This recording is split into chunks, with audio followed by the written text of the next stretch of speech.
Ukrainian drones attacked the Kursk region, igniting an oil depot. 2 fires were reported, one in the Medvensky district and another in Kursk.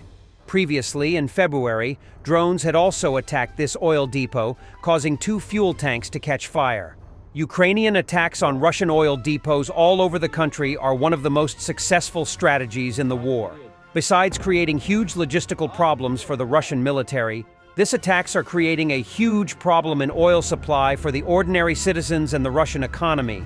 The war doesn't pay, Comrade Putin. And we have more good news from Mali. Among the killed Russian Wagner PMC forces in Mali was the creator of the Russian Telegram channel, Grey Zone, who had participated in the war against Ukraine. The last message on this channel dates back to the 23rd of July. Also a known friend of Prigozhin and commander of several PMC Wagner assault, such as on Soledar and Bakhmut, was killed. Wagner commander Anton Elizarov, who led assaults on Bakhmut and Soledar in Ukraine, has been killed, according to Russian sources. Ukrainian forces coordinated an attack on an advancing Russian column of armored vehicles, resulting in the destruction of tanks and BMPs. The Russian advance was halted. Krasnohorivka, Donetsk Oblast, a Russian mechanized column attempted a disastrous advance into the city, with multiple vehicles hitting Ukrainian mines, while Ukrainian artillery dropped 155mm shells on the group.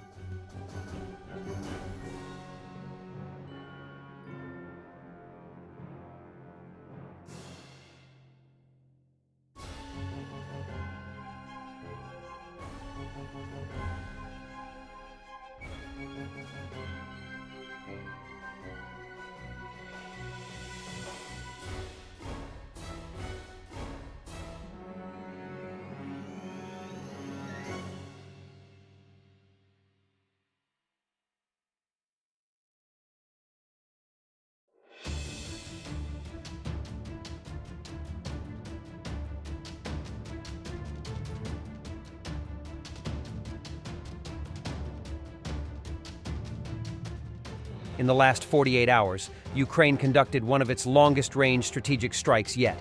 Today, an update on what is occurring with Ukraine's multiple strike campaigns, their key functions, and the challenges that Ukraine will face in strike operations against Russia for the remainder of 2024 and into 2025. The weekend strikes are claimed to have damaged a Russian Tu-22M3 long-range supersonic bomber at the Olenia airfield south of Murmansk. This particular airfield lies about 1,800 kilometers from Ukraine and is close to Russia's border with northern Finland. The Ukrainians have also recently struck key targets in Crimea.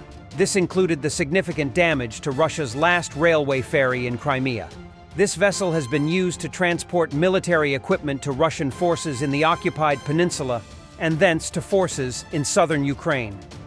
Beginning from a very limited capability at the beginning of the large-scale Russian invasion in 2022, Ukraine has developed and continues to evolve its strike capability using a range of different systems.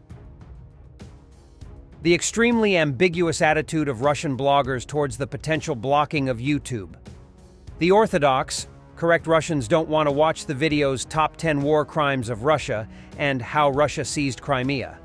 But at the same time, they want to absorb purely Western content like Harvard lectures. But their own country was unable to offer anything as a replacement. Just say so. You can't live without the West, you simply can't.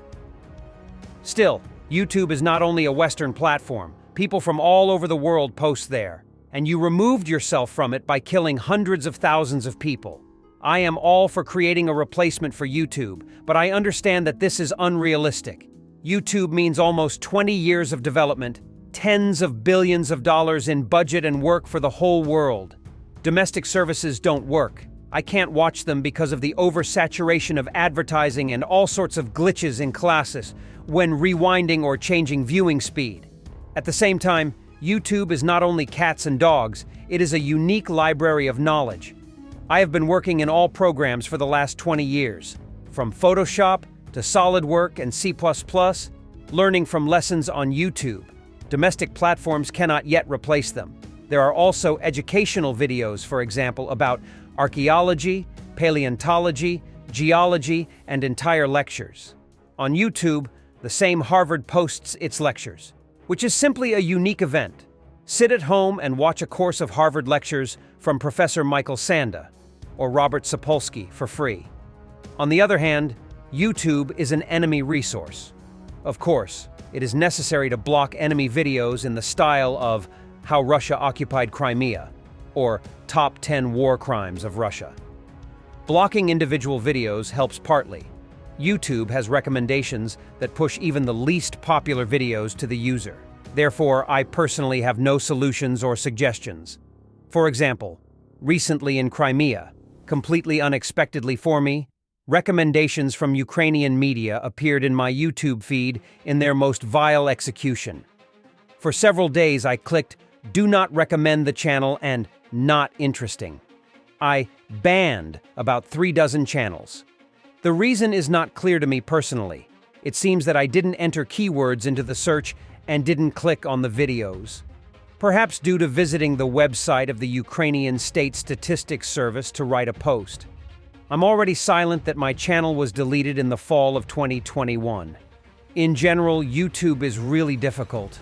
We could end up in the same situation as with Chinese cars, extremely expensive semi-finished products that only look like cars from afar, but in fact a scooter with a motor, when you get more pleasure from driving a 17-year-old Korean than from a new Chinese. Indian and Chinese ships took part in the main naval parade, which was opened by Putin. In the video, greeting of Indian sailors. Interesting footage. Здравствуйте, моряки! Поздравляю вас с участием в праздновании Военно-морского флота России.